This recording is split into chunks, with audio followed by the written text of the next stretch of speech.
Would you check 400 products by hand every single morning? No, neither would I.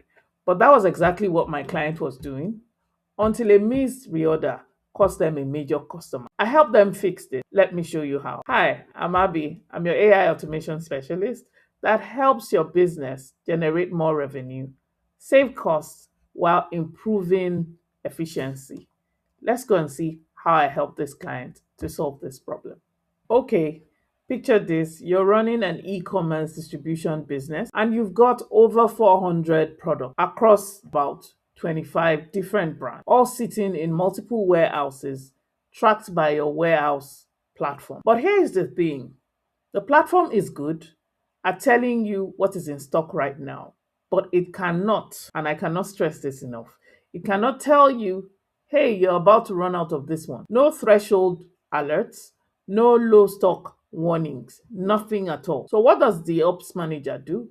He opens a spreadsheet every morning, scrolling through over 400 products, trying to spot which one looks low. And most times it catches everything, but sometimes it doesn't. And those are the expensive days, which he was trying to avoid when he reached out. Because when a B2B customer places a bulk order and you say, sorry, we are out, that conversation only happens once or twice before they move on to find someone else who can meet their need. So this is the system that powers that solution. Now, what happens is that first it grabs the product list from a Google Sheet. So you have over 400 products with their minimum and maximum stock threshold.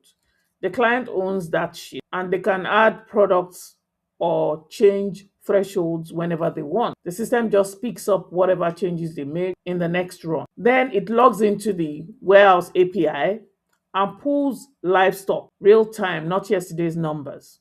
So you have over 5,000 stock entries coming back across multiple warehouses. Now, there is something that I actually found very interesting. So the same product can exist in multiple warehouses. So the API variant ABC has 5 units in warehouse A and then 3 units in warehouse B. Now the system needs to know that that is 8 in total and not treat them as two separate products. So there is a code node that actually aggregates all this. Then everything gets merged and then the product info is meeting livestock. And then afterwards, there's an if node that splits the entire, world, trying to let us know which stock is above threshold and the one that is below threshold. Now, there is a duplication part which I wanted to speak about. The deduplication part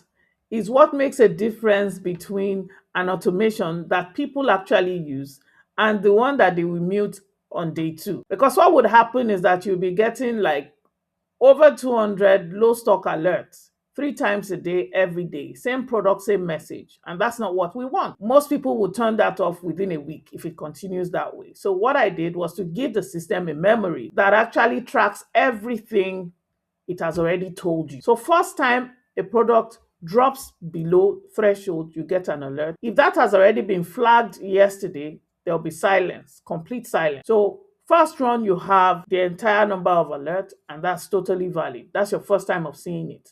The second run, literally maybe 5 minutes later, you get 0 alert. But the idea is the system had already informed you before, so you will not have multiple alerts on the same situation. And that's what makes it usable. Now, here is the other half that most people forget to build.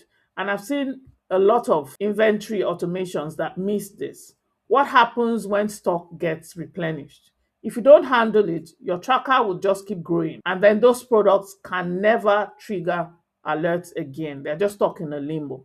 But the system has a cleanup path. So every single run, it checks, are any of these products still sitting in my tracker? If yes, they have been restocked. So auto delete, they are gone. Now, if that product drops below threshold again next month, a fresh alert is generated like it never happened. The whole thing is self-maintaining and nobody needs to touch the tracker. Nobody needs to reset anything. The system works itself indefinitely. When there are new alerts, two things happen simultaneously. An SMS.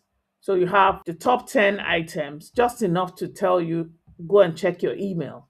And then you also now get an email that has the full HTML table.